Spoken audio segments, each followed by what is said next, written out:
कपड़े धोने वाली बहू। शादी के पहले से ही विभा को कपड़े धोने का बड़ा शौक था। कभी नल के नीचे तो कभी तालाब के पास। अरे मेरी नीली वाली लुंगी नहीं दिख रही है। विभा की अम्मा, कहाँ रखी है लुंगी? अरे वो तो विभा ने परसों ही धोकर रखी थी आपकी अलमारी में, देखो वहीं होगी।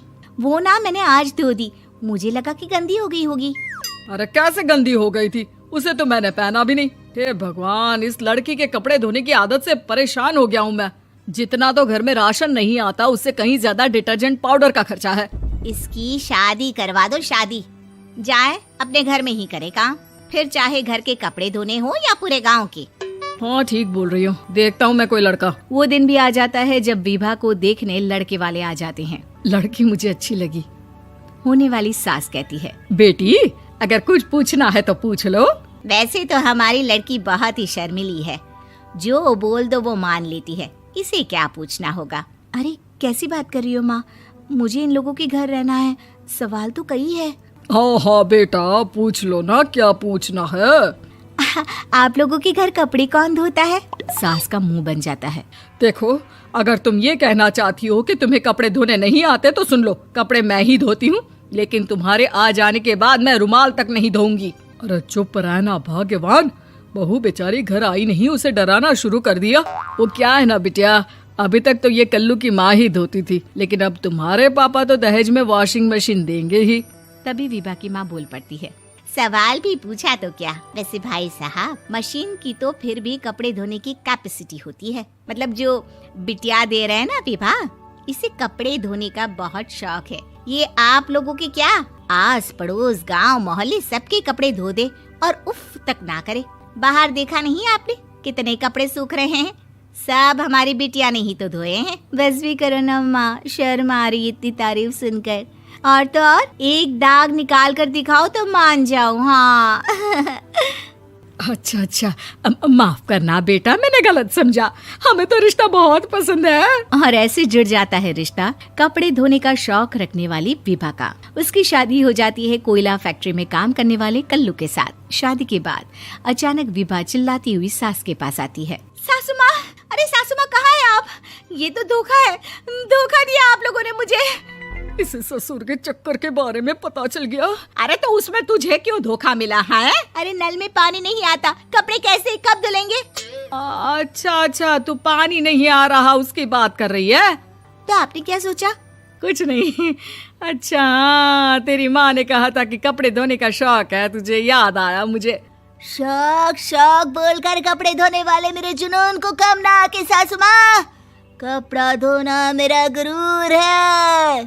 तभी पति भी वहाँ आ जाता है। अभी मैंने इसे सनी देओल की फिल्म दिखाई है, उसी के डायलॉग मार रही है माँ। अच्छा सुन, साफ साफ बता रही हूँ, पानी सुबह 4 से 6 और शाम को 10 से 12 आता है, समझी?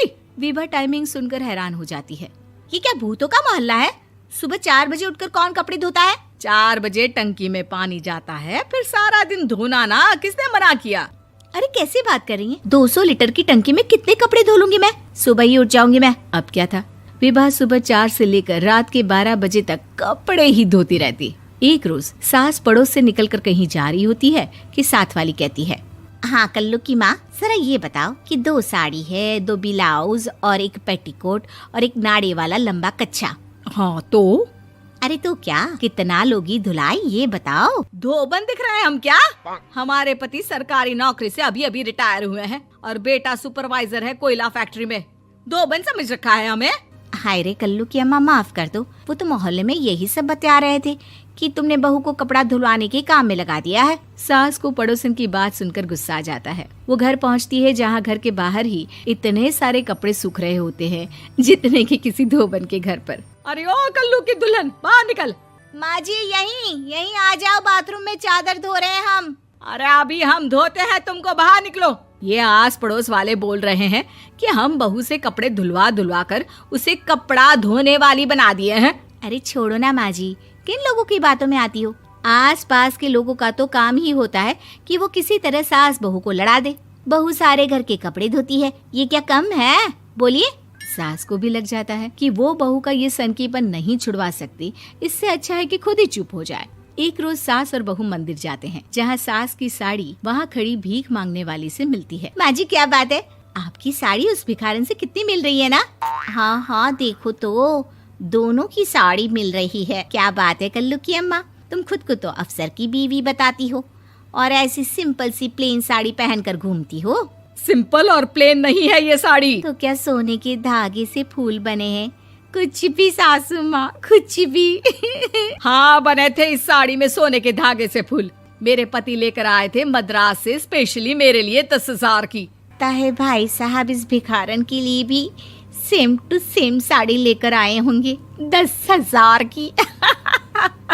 सास उस वक्त तो कुछ नहीं कहती, लेकिन बहू के साथ घर आती है और अलमारी से एल्बम निकाल कर लाती है। ये साड़ी देख रही है, ये वही साड़ी है जिसे मैंने अभी पहना था। इस साड़ी में ये जो चमकदार फूल दिख रहे हैं ना, ये सोने के धागों से काढ़े गए हैं।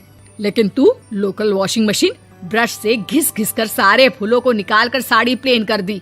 मुझे माफ कर दीजिए सासू माँ। और तो और, जब मैंने तुझे तेरी गलती के लिए कुछ नहीं कहा, लेकिन तूने तो सबके सामने मेरा मजाक ही बना दिया। क्यों? बहू को समझ में आ जाता है